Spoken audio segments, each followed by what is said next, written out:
అందరికీ నమస్కారం అండి. నేను మీ మాలతి నందన్‌ని. కార్తీక పురాణము 23వ అధ్యాయము. అగస్త్యముని పలికెను.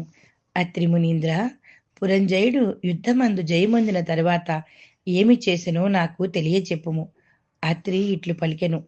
శత్రు బాధారహితమైన అయోధ్య పట్టణమందు పురంజయ మహారాజు సమస్త ధనుర్ధారులలో శ్రేష్ఠుడై ఇంద్రతుల్య పరాక్రమవంతుడై సత్యవాదియు సదాశుచియు దాతయు భోక్తయు ప్రియవాదియు రూపవంతుడను అమిత కాంతియుతుడను సమస్త యజ్ఞకర్తయును బ్రాహ్మణ ప్రియుడును ధనుర్వేదమందు వేదముల యందు శాస్త్రముల యందు ప్రవీణుడును పూర్ణిమ చంద్రుడు జనులకు వలె స్త్రీ ప్రియుడును సూర్యుడు వలె చూడ సఖ్యము కానివాడును శత్రువులను శిక్షించువాడు హరిభక్తి పరాయణుడు బలవంతుడు కామ క్రోధ లోభ మోహ మద మాశ్చర్యాలను జయించిన వాడు కార్తీక వ్రతము చేత పాపములన్నీ నశింప చేసుకుని వాడై ఉండెను.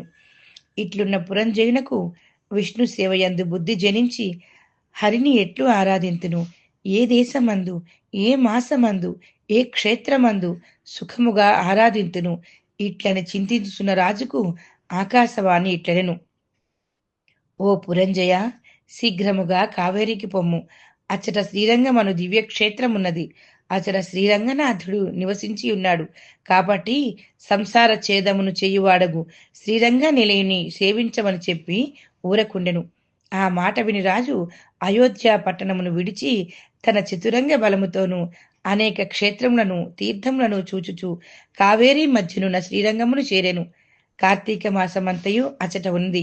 కావేరీ మధ్యము నివాసముగా కలవాడిని శేషసాయి అయిన విశ్వమంగళుడైన శ్రీరంగనాథ స్వామిని పూజించుచు కార్తీక వ్రతమును శాస్త్రోక్తముగా చేసెను.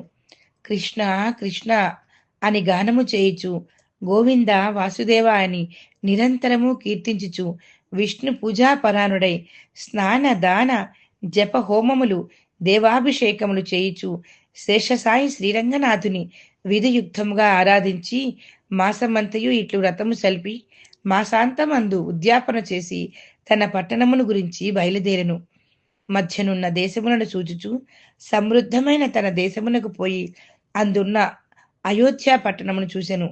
ఆ అయోధ్య అనేక రాష్ట్రములకు అలంకారమై సంతోషముతోనూ పుష్టితో కూడిన జనులు కలిగినదియు, దృఢముగా ఉన్న యంత్రములు గడియలు కలిగినదియు, అగర్తలు కలిగినదియు, గుర్రములతోనూ ఏనుగులతోనూ రథములతోనూ నిండియున్నది.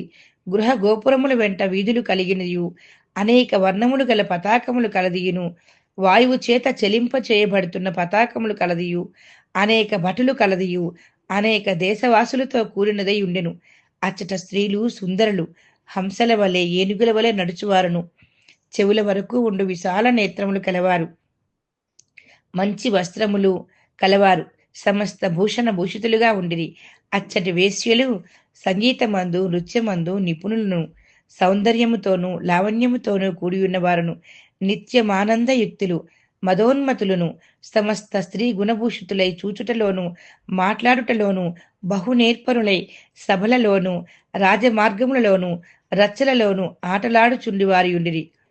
అచట కుల స్త్రీలు గుణవంతులై సర్వాభరణ భూషితులై పాతివ్రత్య పరాయణులై ఉండిరి.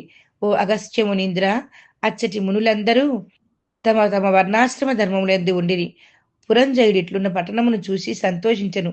యథా రాజా తథా ప్రజ అను న్యాయమును బట్టి రాజు న్యాయవర్తుడైన ప్రజలు కూడా న్యాయమందే ఉందురు కదా. పురజనులందరూ రాజు వచ్చుట విని వేలు వేలు కూడి ఎదుర్కొనిరి. రాజు మీద పుష్పములు పేలాలు చల్లిరి. రాజు పట్టణమును ప్రవేశించి తన ఇంటి ముందు ప్రవేశించి మొదలు ధర్మయుక్తముగా భూమిని పరిపాలించెను. తరువాత కుమారులు మనుమలు కలవాడై అనేక భోగములను అనుభవించి చివరికి కుమారునికి రాజ్యభారం అప్పగించి తన భార్యతో కూడా వనమునకు పోయి వానప్రస్థాశ్రమం అవలంబించి కార్తీక వ్రతమును విడువక చేయుచు హరిభక్తిని స్థిరముగా చేసి దాని చేత వైకుంఠలోకవాసి అయి సుఖముగా ఉండెను. అగస్త్యమునీంద్ర, కార్తీక వ్రతము మహామహిమ కలది. ఈ కార్తీక ధర్మము హరికి ప్రియకరము. కార్తీక వ్రతమును చేయువాడు పరమ పదమును పొందును. అవసమై చేసినను ఉత్తమగతి పొందును. సమస్త సౌఖ్యములను ఇచ్చునది. కలి కల్మష నాశనకారియు కార్తీక వ్రతమును చేయని మనుష్యుడు దుఃఖమును పొందును. హరిభక్తియుక్తుడై శుచితో ఈ అధ్యాయమును వినివాడు సమస్త పాతకములను నశింపచేసుకొని పునరావృత్తి రహితమైన మోక్షమును పొందును.